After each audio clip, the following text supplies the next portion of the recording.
भगवान का भजन क्या कर सकता है? ये आज प्रश्न एक सज्जन ने पूछा, आपको उत्तर सुनना है। इसका उत्तर यह है कि दुनिया में जो काम भगवान कर सकते हैं वही काम भगवान का भजन कर सकता है। भजन अयोग्य को योग्य बनाता है। भजन मूर्ख को, महामूर्ख को महाविद्वान बना सकता है।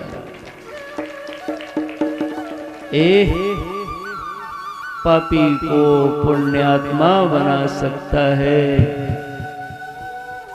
अपूज्य को पूज्य बना सकता है। अयोग्य को योग्य बना सकता है।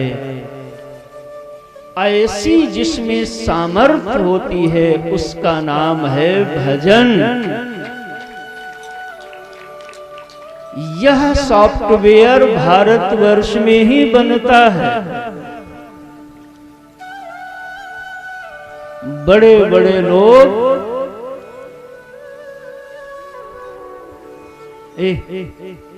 अयोग्य बने घूमते हैं, लेकिन हमारे भारतवर्ष में एक ऐसा सॉफ्टवेयर है, एक ऐसा ऐप है जिसका नाम है भजन, जिसका नाम है उपासना।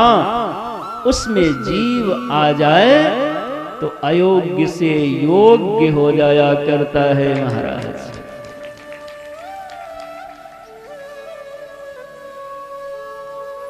दक्षिण भारत की एक कथा है।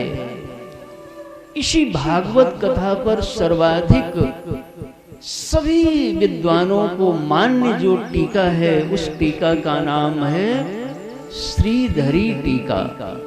बोलो श्रीधर स्वामी जी महाराज की जय।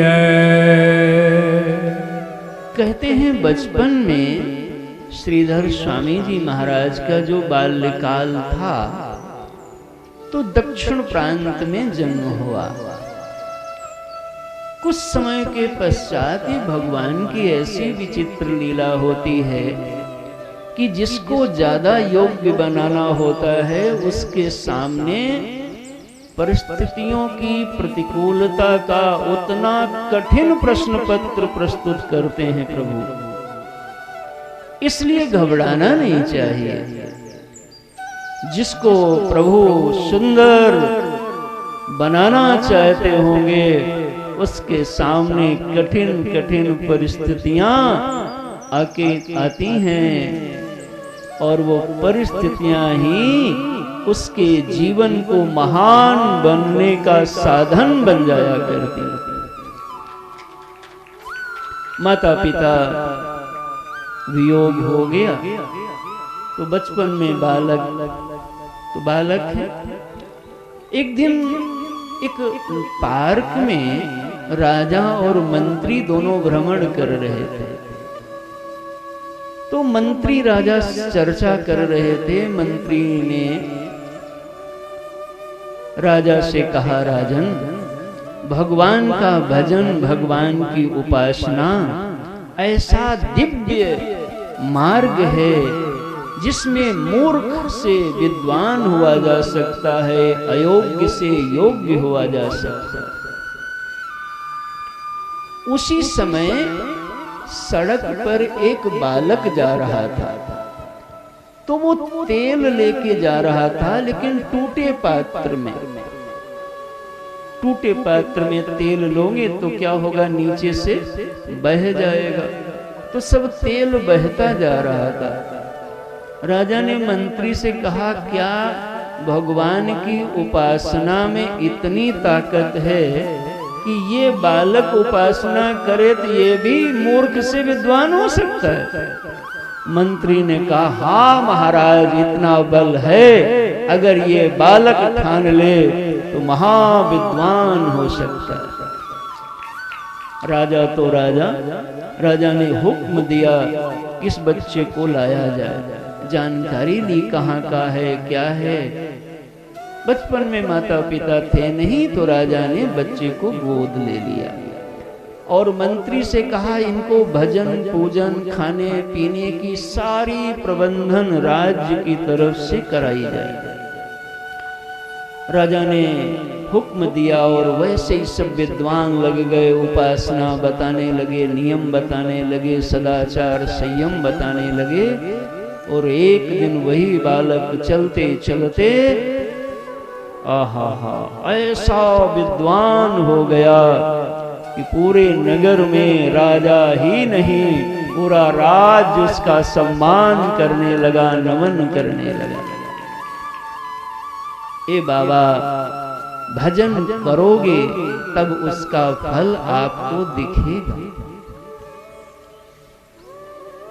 अब विद्वान हो गए तो उनका अच्छा विवाह हो गया। उससे पूर्व ही काशिया में पढ़ने गए, अनेक संतों के साथ रहने लगे।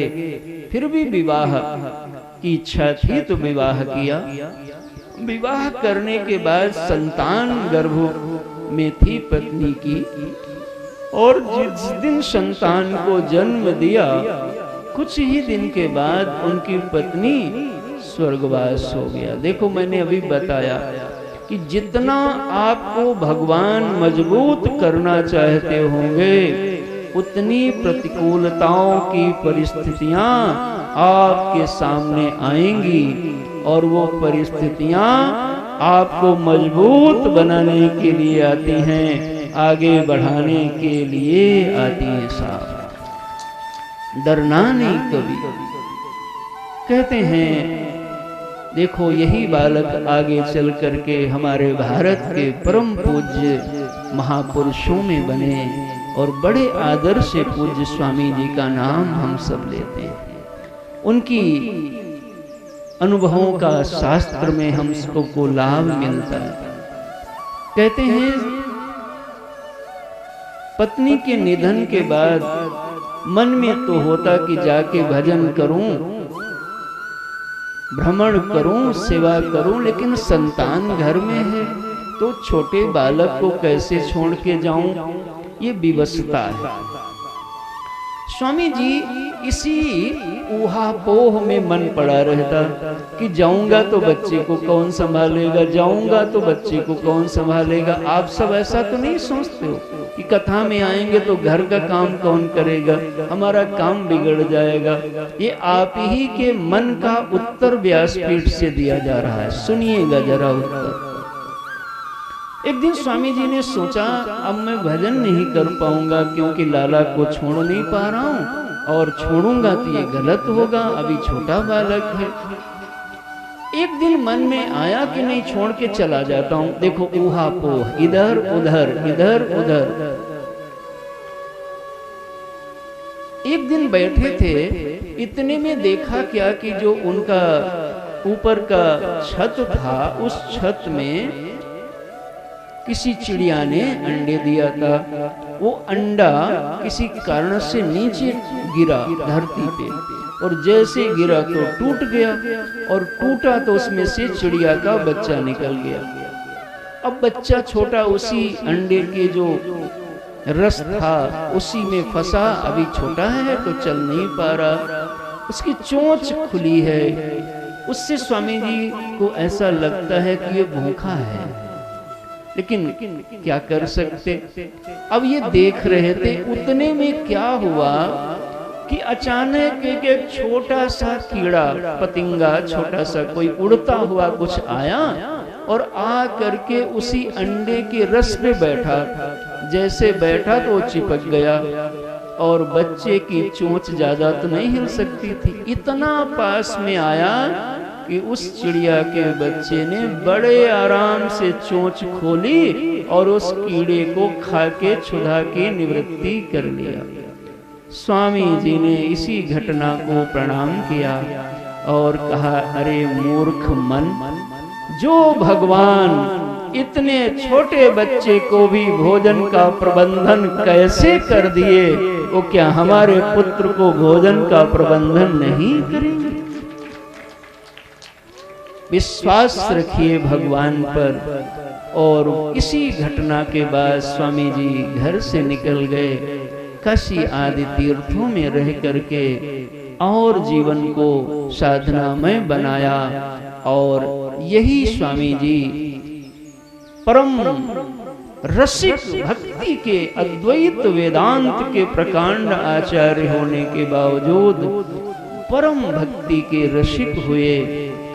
इनकी टीका भागवत जी को हम सब उनके वचनों का बार बार लाभ लेते हैं और प्रणाम करते हैं।